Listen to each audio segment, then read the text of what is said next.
विद्यार्थी मित्र हो, हे दोन प्रश्न कसे सोडवायचे एकदा आपण बघूया. काय इथे बघा 15 64 128 15 चौक 60 60 मध्ये 4 मिळवले 64 होतात आणि 64 दुने 128 13 चौक 52 4 ने गुणले आणि 52 मध्ये 4 मिळवले 56 56 दुने 112. मग या ठिकाणी काय येईल तर बघा 12 चौक 48 12 चौक 48 आणि त्यामध्ये 4च मिळवायचे आहेत आपल्याला. किती येईल आपलं उत्तर या ठिकाणी 52 आणि 52 गुणिले 2 104 म्हणजे याचा करेक्ट आन्सर असेल 12. दुसरा प्रश्न आपण याच पद्धतीचा बघूयात. बघा इथे काय दिले या चौरसामध्ये आय जे आय के एन अशा प्रकारे. इथे आपण सुरुवात करत इथून डी नंतर ई गाळून एफ आलेला आहे म्हणजे एक आड एक अक्षर आलंय.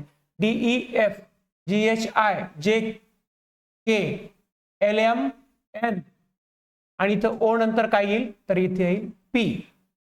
आता या ठिकाणी काय येईल बघा इथे बघा 8 आणि 10 18 6 आणि 10 16 समोरासमोर 13 आणि 10 23 मग इथे 11 आणि 10 किती येईल तर 21 येईल म्हणजे पर्याय क्रमांक 2 11/p याचं करेक्ट उत्तर असेल.